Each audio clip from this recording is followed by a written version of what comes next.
Okay.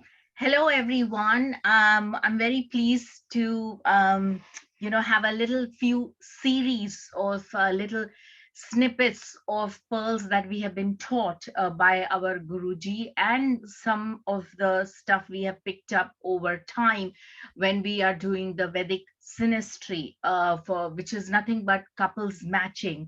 So please welcome myself, Sonal Sachdeva, and Akshat Pandey, who's my Hello. colleague, and who we both have a foundation course going. So you're welcome to join.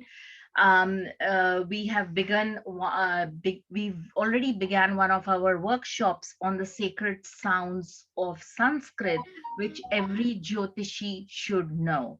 So, but meanwhile, we will talk about one of the which is this entire presentation has been part of two workshops, part one and part two, on Vedic relationship synastry. So let's begin, Akshat, with the Mangal Dosh. Everybody has like this thing about, oh my God, she's a Manglik. There's like a big taboo. But what people don't realize is that Manglik dosh, whoever has it, is actually the problem is with the person who's got it, because their lifespan is going to be curtailed in some way, shape, or form once they marry. And the other aspect is also that it somehow, I think, which you will be able to tell me much later, about the maturity age of Mangal, right? Which is 27 to 28 years of age. And so, yeah, so go on, Akshat, tell me. Let me move. Yeah, go on. Yeah, actually, we get a lot of query about the Mangal dosha, and it is say that okay, the Mangal is placed in a certain house, and that's a Manglik dosha. So, what is a Mangal dosha actually? See, Mangal is signifying something that is broken in a marriage, because Mangal is the lord, the natural lord of the eighth house, which is Mangal is Sthan, which is breakage of marriage. So, Mangal present in the house of relationships is denoting something that is broken or that is not working. So what is Mangal dosha? Mangal present in a certain houses from the lagna or the moon that represents our emotion, that represents our relationship. That is the problem with the Mangal gets. So we have to check the Mangal dosha from two places. First, we have to check from the ascendant, that is the lagna, and the second from the moon. Let's come to the lagna first. Mars, when it is placed in the second house, in the fourth house, in the seventh house, in the eighth house, and in the 12th house, from the ascendant denotes a Mangal dosha. But each and every placement of this Mangal dosha denotes a different kind of a problem. Let's take for the houses of the Jala Tattva. Fourth house, the natural fourth house, the natural eighth house, and natural the 12th house, that is Cancer, Scorpio, and Pisces. These are all Jala Tattva signs. Okay, so what is happening? Jala Tattva is the main governor of our emotions. So when Mangal is present in the fourth, in the eighth, and in the 12th, that means we say that there is some trouble with the person from the internal that is expressing his emotions. He is not able to express or fully express his emotions in a relationship. For example, when Mangal is in the fourth house, then fourth house are Sukha Bhava. Okay, so the person's happiness is curtailed because of this some anger issues or some sort of sorrow dependent on the in his home. Fourth house is the home, so that is the Mangal dosha in which the person is not able to imbibe the energy of the home environment fully. Yeah. That is the Mangal in the fourth house. That is the Mangal dosha. Now let's come to the Mangal in the eighth house. What is eighth house? Eighth house is Mangal Sthana, and Mangal in the eighth house is actually troubling the relationship that is coming from the seventh with your partner, because Mangal has the tendency to destroy the house that is 12th from it. So when Mangal is sitting in the eighth house, it is always going to hamper or destroy the seventh house. Now that is the problem. And I have seen people across so many different consultations, people who have Mangal in the eighth house, they always feel emotionally suppressed a lot during their childhood. Now coming to the Mangal in the 12th house. Now 12th house is a different story.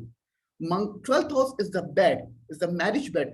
And Mangal is a Agni planet, it's a fiery planet. So there's too much fire on the bed. It can either too much of fighting, too much of anger issues, too much of sexuality issues. These are on the bed. So these corrupt the bed. And there are different remedies for different houses of the Mangal dosha. Now, coming for the Mangal in the second and the seventh house, the natural second house is Taurus and the seventh house is Libra. Both are the natural houses of Venus, actually. So, when Mangal is present in the second and the seventh house, it has to do with the Mangal dosha of a Venusian nature. What is Venus nature? It has to do more about sexual compatibility, sexual differences of the persons. And in this chart, when Mangal is second, the second and the seventh house, we deal with the sexual compatibility of the couple, not with the emotional problem. When Mangal is present in the fourth, eighth, and 12th, then we deal with the emotional problems of the person. Now, coming from the moon, the second important aspect of the Mangal, that why we check from the moon. Moon is a mind, and from moon also, from Chandranadi, we also check the houses of relationship and marriage. So with the moon, when Mars is present from the first house from the moon, that is Mars is conjunct moon, Mars is in the fourth house from the moon, Mars is in the seventh house from the moon, Mars is in the eighth house from the moon, and Mars is in the 12th house from the moon. Now that is a problem. Okay, now this is much problem also much more mental and social level. When Mangal is in the 12th house from the moon, then there's a fighting and there's a bad marriage coming. Why? Because when we learn about Chandranadi, we see that the 12th house from the moon also denotes our home and a married life. So there are issues with the spouse, there are anger issues in the home, and this sort of a nature.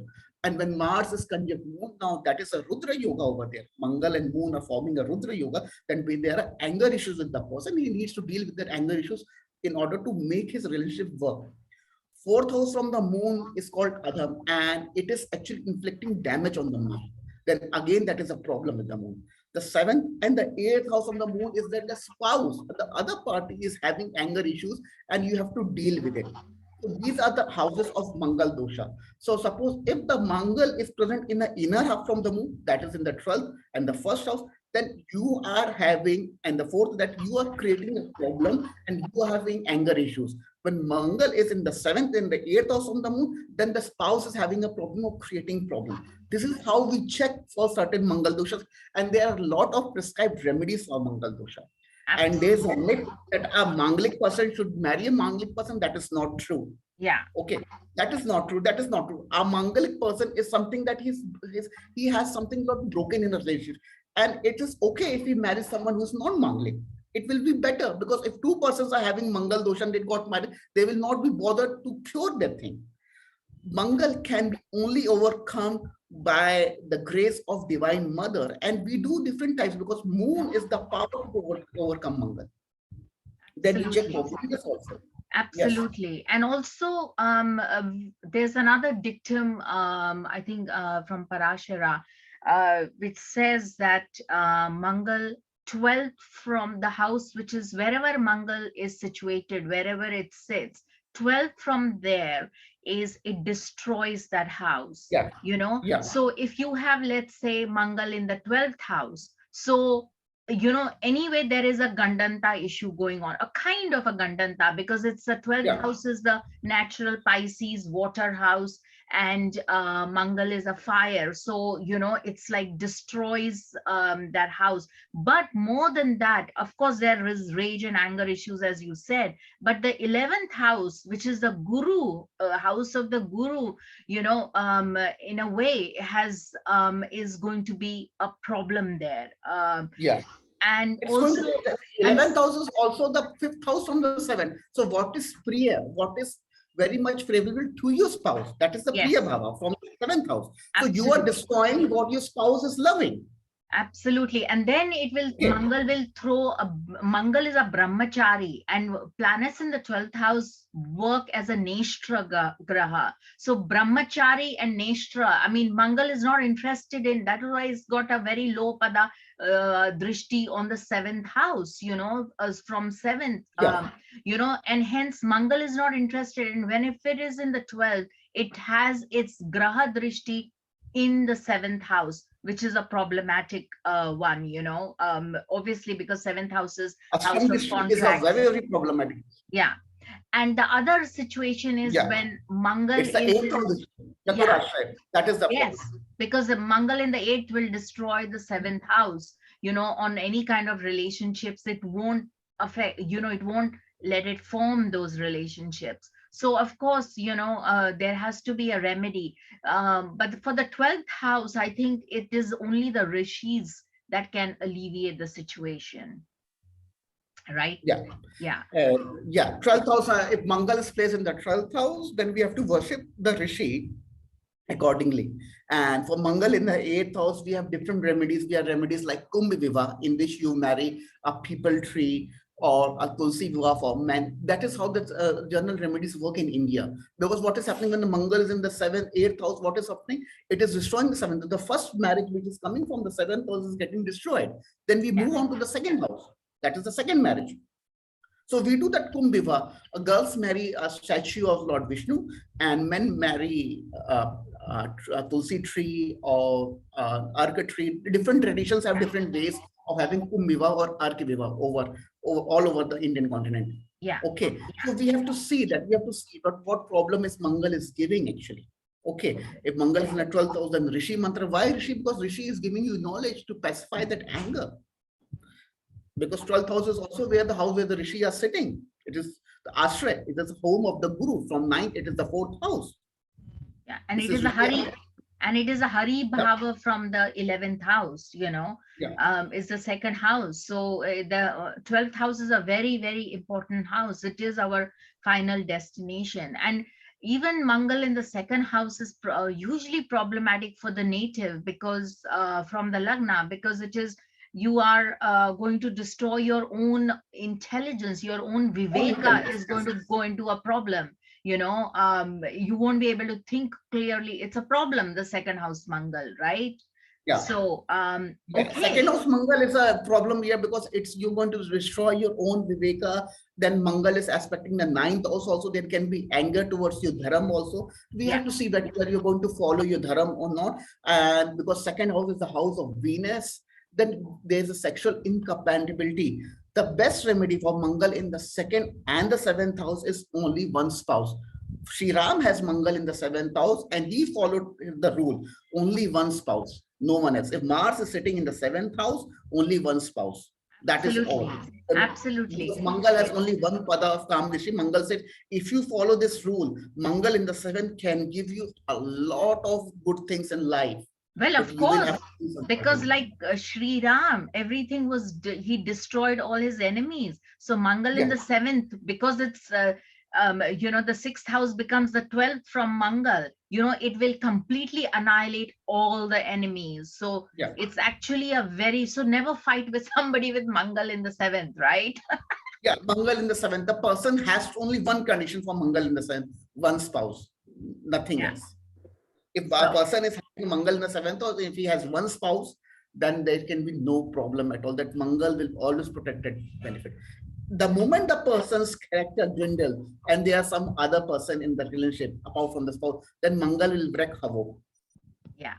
That is that is why we worship Sri Ram, because he has Mars in the 7th house and he always only one spouse. No matter what, when the Masita left and he had made a statue made of gold and Yeah. made her set beside her, only once. That is the rule of Mangal in the 7th house. Yeah. There are other dictums also. Mangal dosha during the daytime is much higher than Mangal dosha during the night time. Yeah. Okay, and if a person is born during midnight, then the chances of Mangal dosha are very low. Yeah. Okay. Absolutely.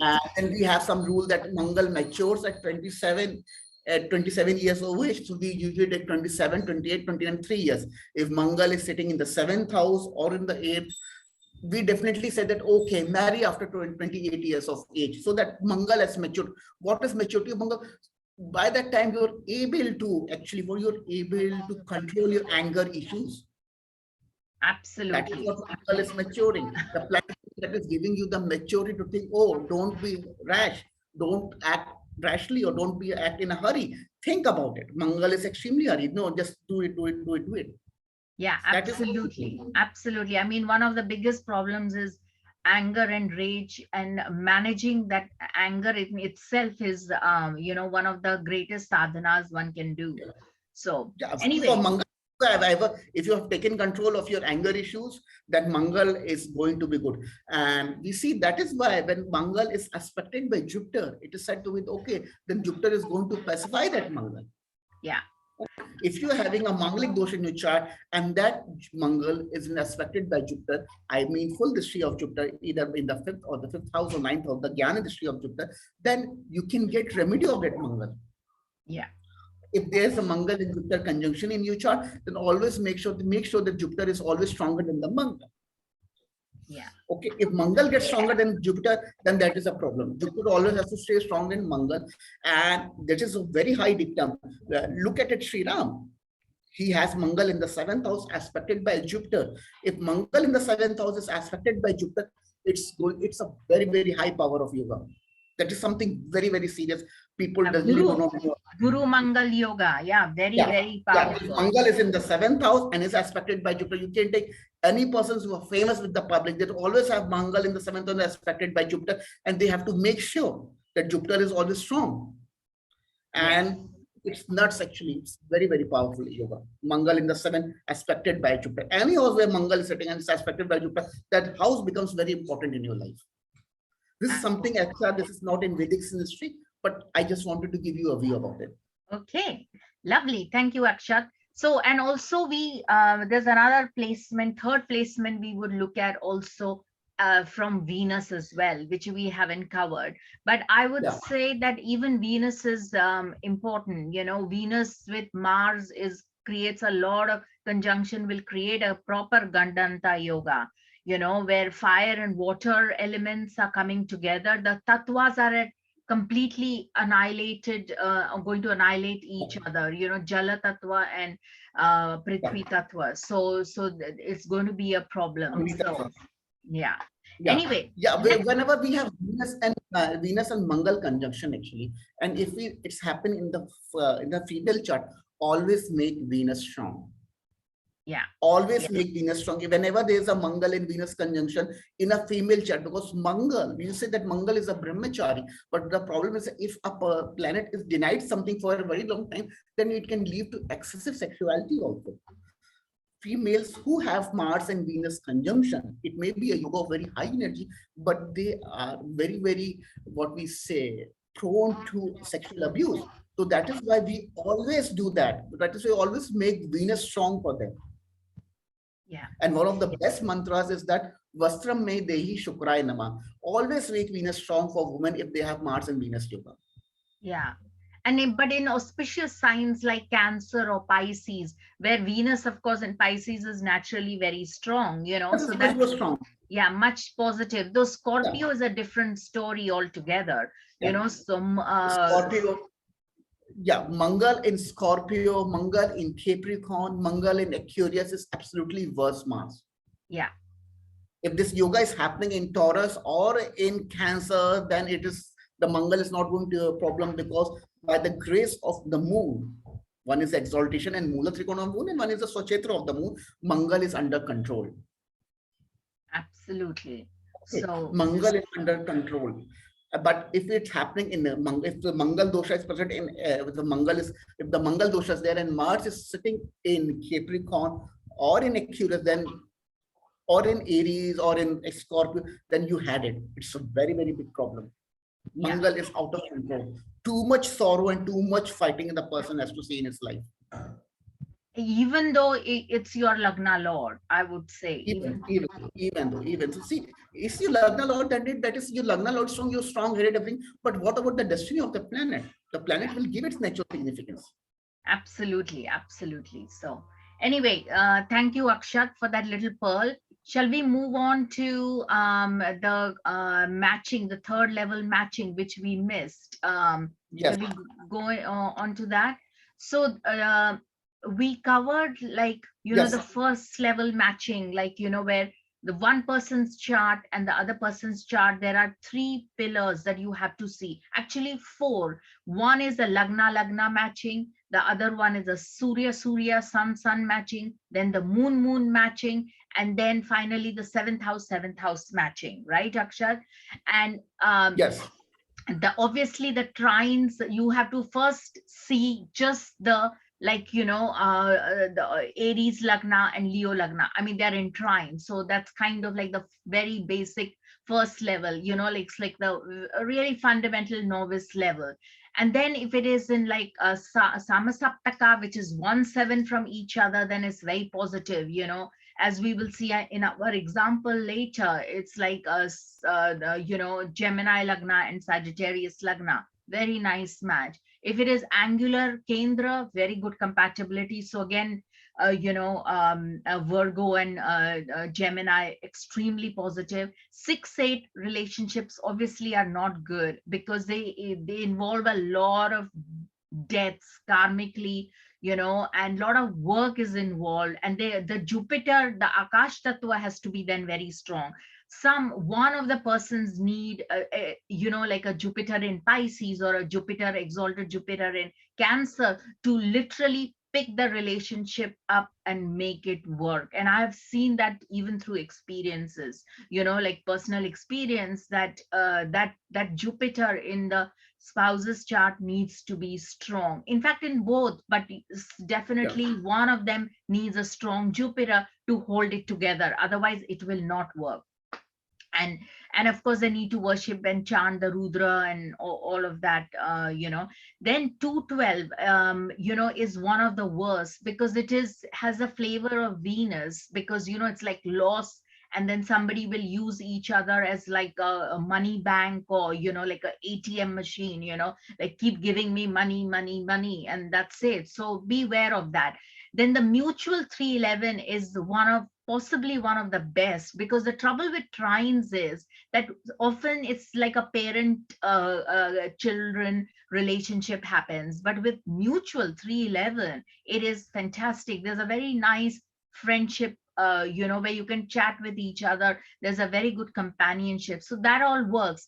But the next level then we go to, with all these factors in mind, is the Lord.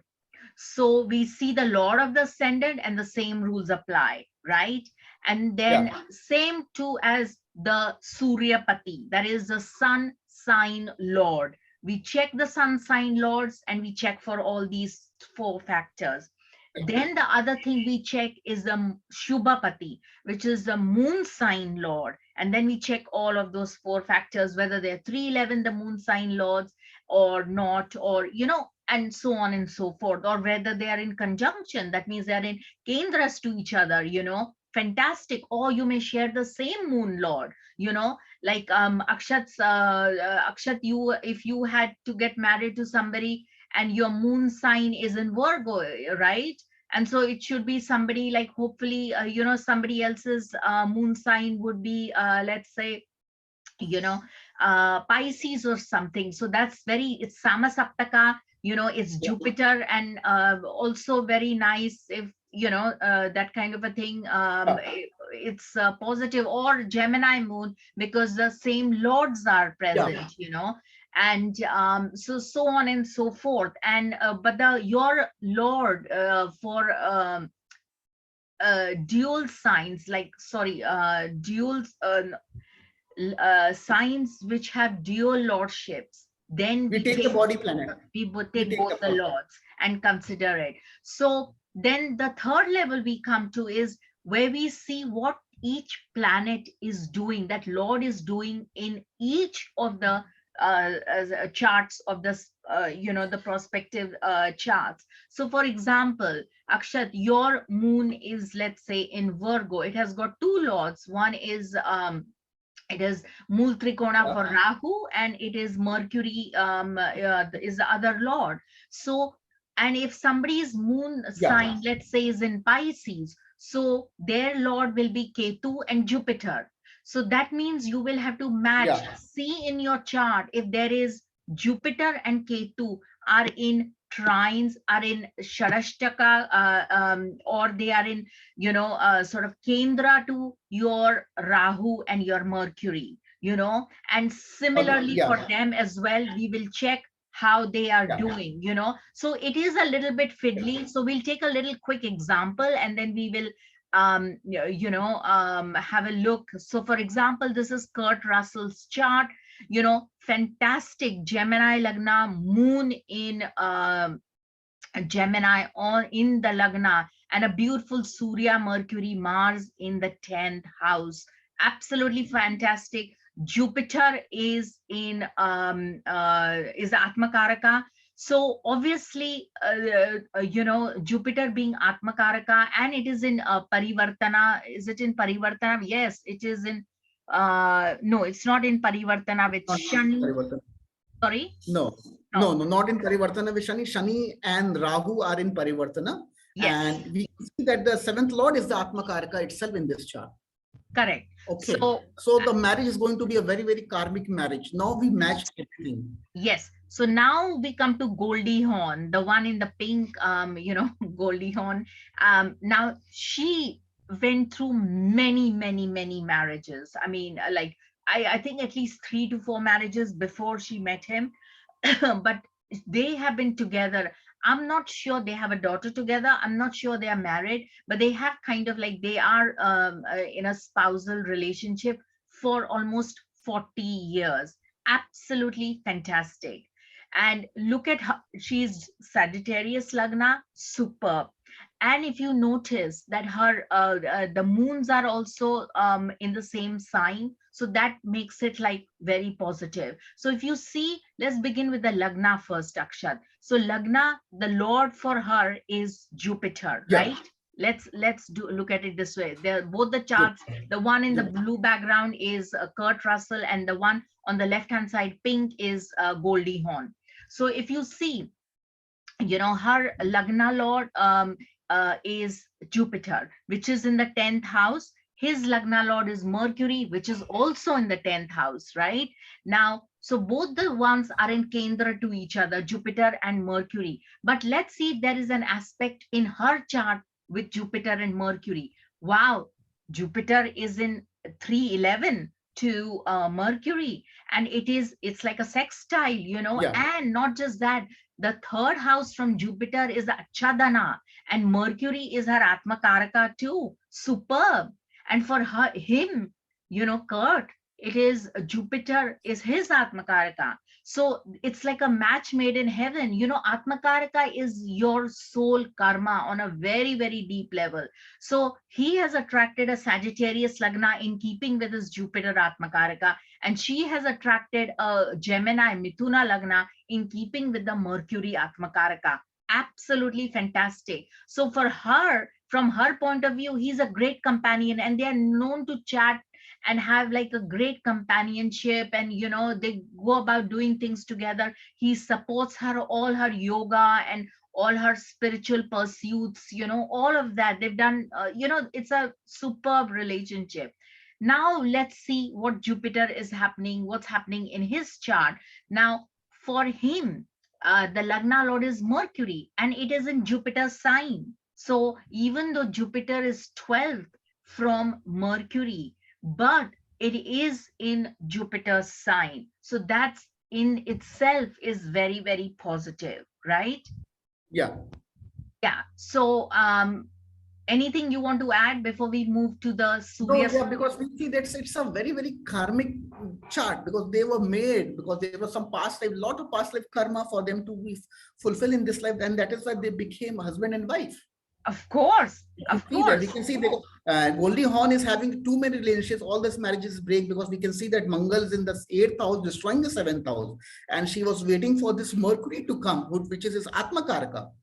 Yes, Okay. absolutely. And when we met this thing, what has happened? She met this Atma Karka, then it's a soul level match. It's Yes, not to do with a lot of bhoga, it's not to do with a lot of karmic things in life. We correct. can see Mercury and Sun is in the 12th house, in the Nesha Graha, and after it has to be a very kind of spiritual marriage because Mercury is a Napunsak Graha and Sun in the 12th house.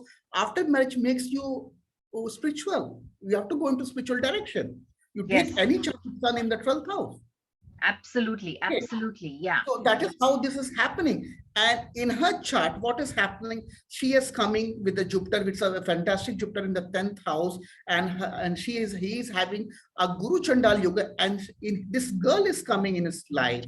Okay, who's taking all the negativity of this Guru Chandal, or with Parivartana, with Shani, Saturn, and Jupiter, the Brahma Yoga, and taking it away.